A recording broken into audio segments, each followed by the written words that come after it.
Your city just became a target. Not a maybe, not a drill. The power grid took a hit 20 minutes ago. Your phone still has signal, but your neighbors are loading cars in the dark and someone down the street is shouting a name you don't recognize. You have your family with you. You have half a tank of gas. You have no plan. What do you do first? That is not a hypothetical. It is the first 45 minutes of every urban conflict in the last 30 years, from Kiev to Kabul to Beirut. And the people who made it through those first 45 minutes did 7 specific things before communication went dark. Tonight, you're getting all 7, in order, the way the people who actually lived through it did them. And the last one, number 7, that is the one the US military has issued to every single soldier on day 1 in every conflict for over 100 years. The one that does 5 completely different jobs without a battery, without a signal, without a charge. I am saving that for the end. If you already know someone who needs this, keep watching. You will know exactly who to send it to by the time we are done. The tap in your kitchen is running right now. In about 12 hours after any infrastructure strike, it will stop. Not slow down, stop. The pressure drops, the system loses integrity, and what comes out next is either brown or nothing at all. It is 94 degrees outside. Your kids are asking when dinner is. You drove past the grocery store 20 minutes ago and the parking lot looked like a clearance sale at the end of the world. Water is the first item, not because it is the most exciting thing on this list, because you stop thinking clearly in about 8 hours without it. That is not a metaphor. Mild dehydration, which just means losing about 2% of your body weight in water, cuts your ability to make decisions by up to 25%. In a crisis, that 25% is the difference between a smart move and a fatal one. Here's what you do right now, tonight, while the tap still works. Fill every large pot, every pitcher, every container you own directly from the tap. Pressure still exists, use it. For anything you're not sure about, add water purification tablets. A small chemical tablet called sodium dichloroisocyanurate, which just means a tablet that kills bacteria, viruses, and parasites in water within 30 minutes without boiling, without electricity, without any equipment at all. 1 tablet per liter. Think of it like a controlled swimming pool chemical. It releases a measured dose of chlorine, wipes out the biological threats, and fades away before you drink. A bottle of 50 purification tablets costs less than a bag of beef jerky at a gas station. FEMA's official emergency preparedness guide on ready.gov specifically recommends purification tablets as a core item, because they work when nothing else does. But here's what almost nobody thinks about until it is too late. You can purify the water you already have. You cannot do anything about water you cannot find. If you have to leave your location, if the building is compromised, if conditions force you out, your water supply stays behind. That gap is what the second item covers. And the second item is the one most people assume they have handled. They have not. Finding out otherwise at hour 3 is the worst possible moment. It is 18 hours in. You have not eaten since yesterday morning. Your hands have a slight tremor you keep attributing to stress. You are standing in front of a decision, stay or move, and your brain is running a search through every possible variable and coming back slow. You feel it? Not fear. Something flatter. Your body is running out of fuel and your thinking is the first thing to go. Food in this scenario is not comfort. It is cognitive fuel. Your brain runs almost exclusively on glucose, which just means the simple sugar your body pulls from food. And when that supply runs low, your capacity to plan, to remember, to stay calm collapses faster than any physical symptom. The U.S. Army's Survival Field Manual, FM 3.5.70, dedicates an entire chapter to caloric maintenance under stress, specifically because soldiers who skip meals make dangerous decisions. Not just bad ones, dangerous ones. What you want for a 72-hour supply is not gourmet.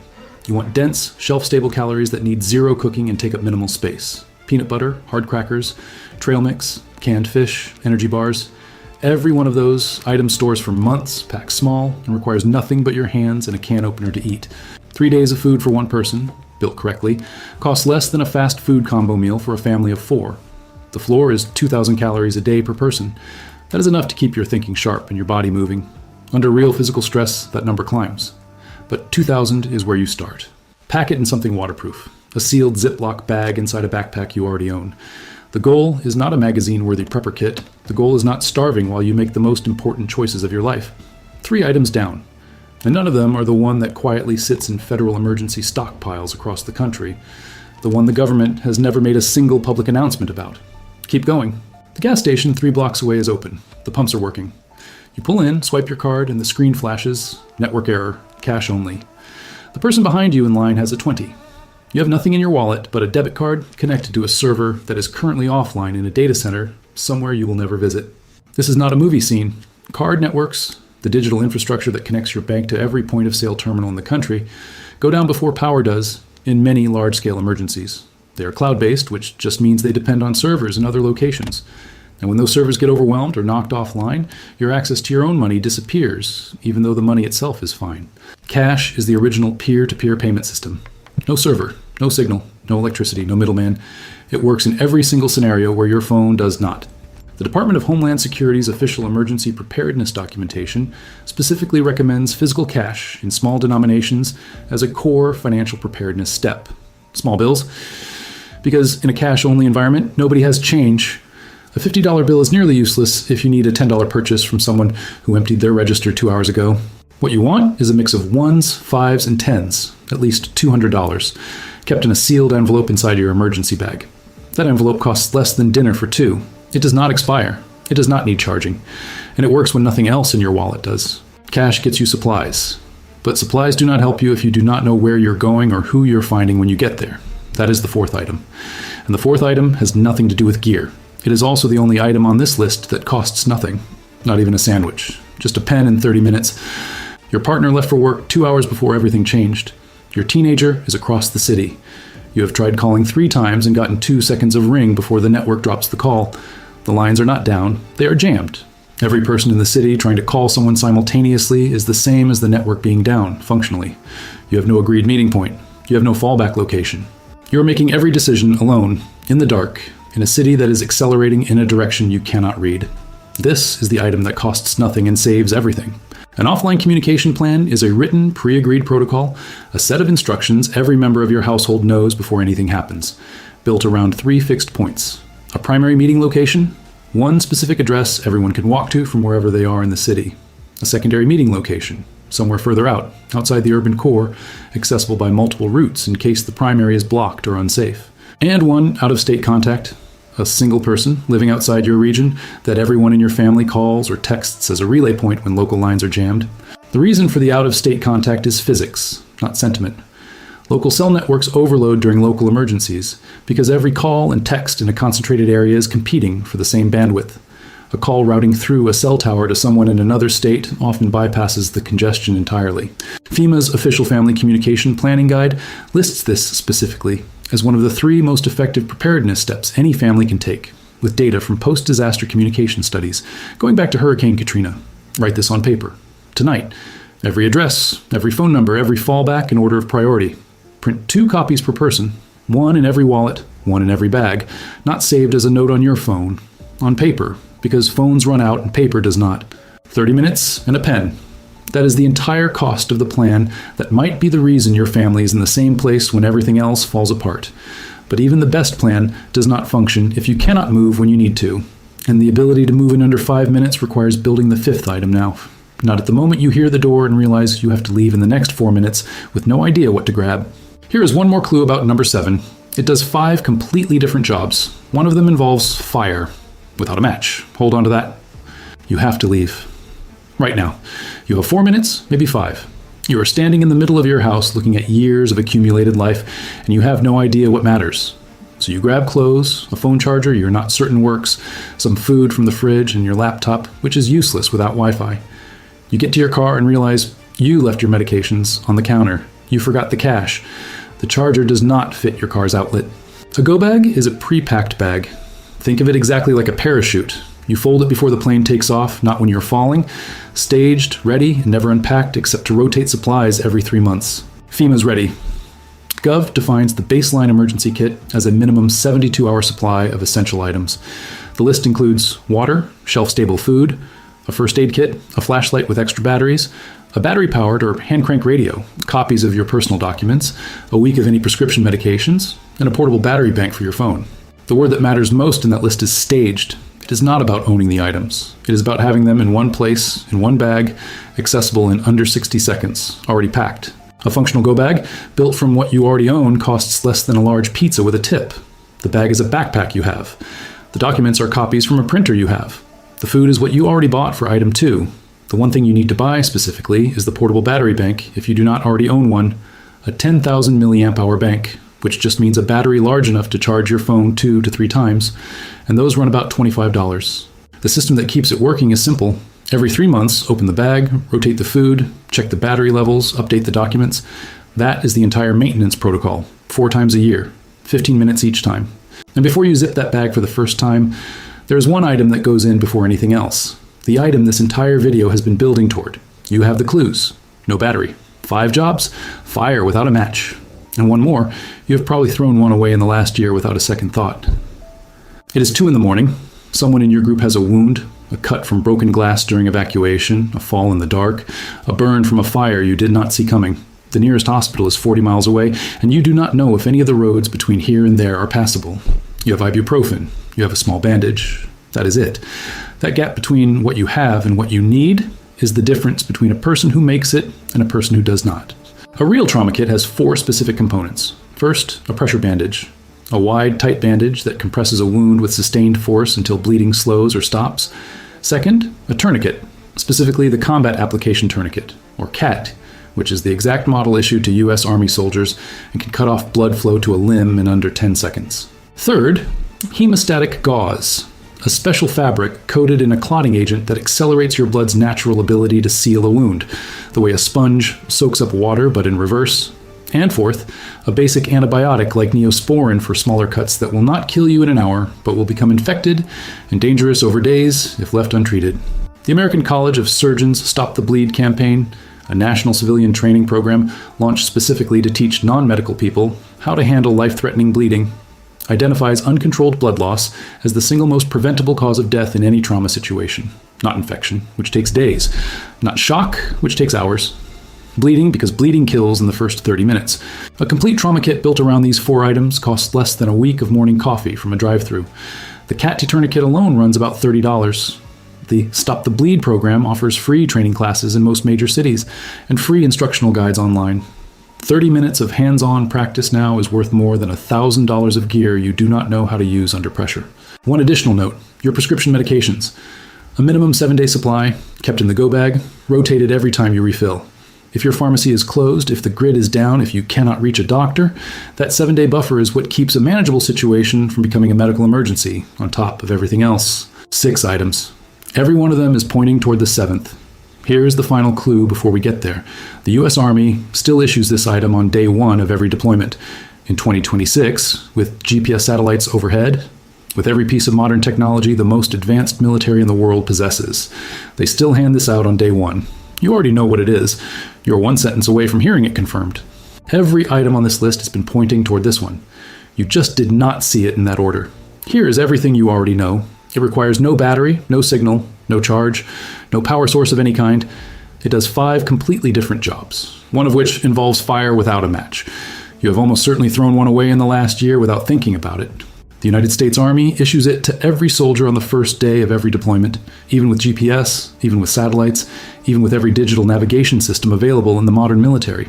It costs less than a bottle of water at an airport. You are not guessing anymore. You already know. Here is where that confirmation begins. You're in your car. GPS is down. Not slow, not buffering, gone. Your phone is at 4%. The route you drive every day looks completely different in the dark, in a crisis, with roads you did not know were blocked. You need to get to your family's rally point. The one you wrote down in item 4, you have an address. You have no idea how to get there without the blue dot. A physical paper map of your city, your county, and the region around it is the single most underestimated item in emergency preparedness, and it is the most catastrophically absent item from almost every emergency kit in the country right now. Here's why this matters more than it sounds. GPS, the satellite navigation system your phone uses to tell you where you are, requires your phone to have power. It requires your mapping app to be functional. Google Maps, Apple Maps, Waze, all of them require either a live data connection or a pre-downloaded offline map file that almost nobody has ever actually set up. When the internet goes, when cell towers are overwhelmed or destroyed, when your phone dies, every digital navigation tool you have ever relied on goes dark simultaneously. Not one of them. All of them. At the same time.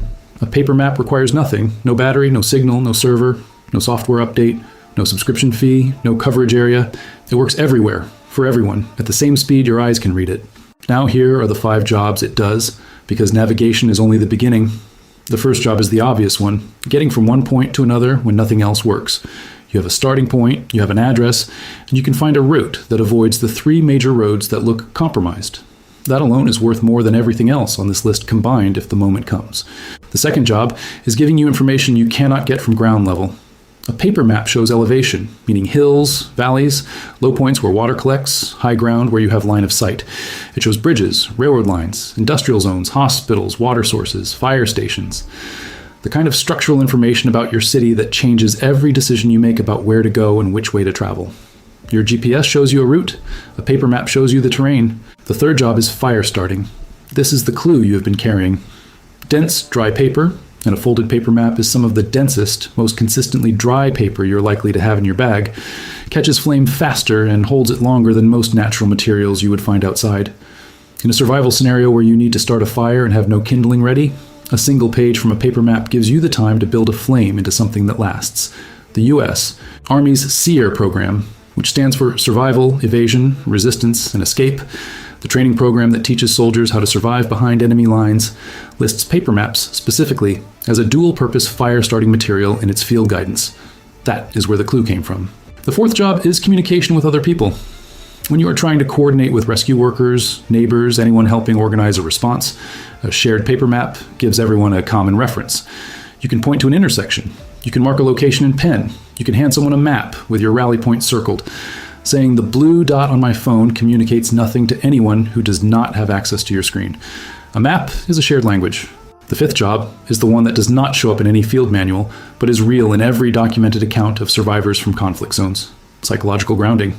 The feeling of being lost, of having no orientation, no sense of where you are relative to where you need to be, produces panic at a neurological level.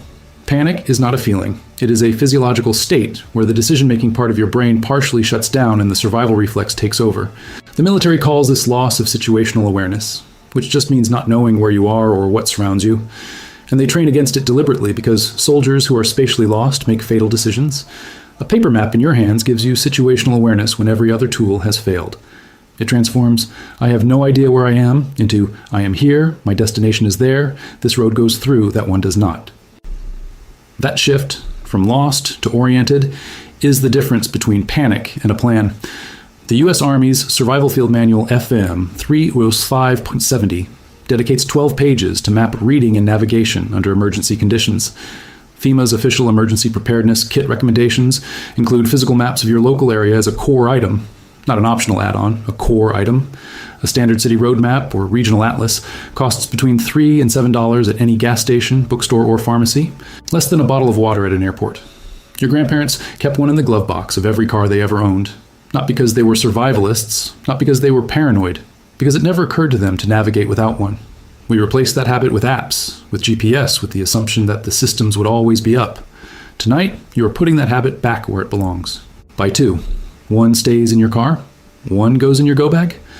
Before you put it in either place, mark your primary and secondary rally points from item 4 in pen. Mark the hospital. Mark the fire station. Mark the nearest grocery store with a backup generator, if you know which one it is. Fold it so that the section of the city you are most likely to be in is on the outside and visible without unfolding the entire thing. Seal it in a Ziploc bag so it survives rain, flooding, or a broken water bottle. 5 jobs. Under $7. Waterproofed for the cost of a Ziploc bag. That is the item the U.S. Army still issues on day 1. That is the item you have probably thrown out of a glove box without thinking. That is the item that does something no charge device, no downloaded app, no expensive gear purchase can replace when the moment comes. That is number 7. Here's the protocol, start to finish. Water and purification tablets stored and ready before you need them. 72 hours of calorie-dense food that needs no cooking and takes up no space. $200 in small bills, sealed and staged, for the moment every card reader in the city stops working.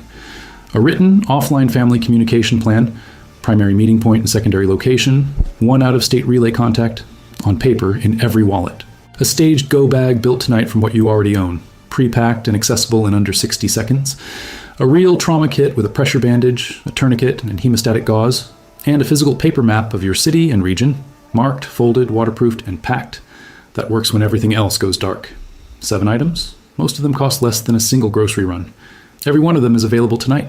The people who survive the first 72 hours of any large-scale emergency are not the luckiest ones in the room. They are the people who made a decision in a quiet moment, before anything happened, that they were going to be ready when everyone else froze. You just did what most people never will. If this changed how you think about the first hour, share it with one person who needs to see it. The algorithm buries this kind of content unless you move it. One share puts this in front of someone who is not ready yet. The complete 72-hour staging checklist, everything organized, labeled, and ready to build in one evening, is already on this channel. Stay ready.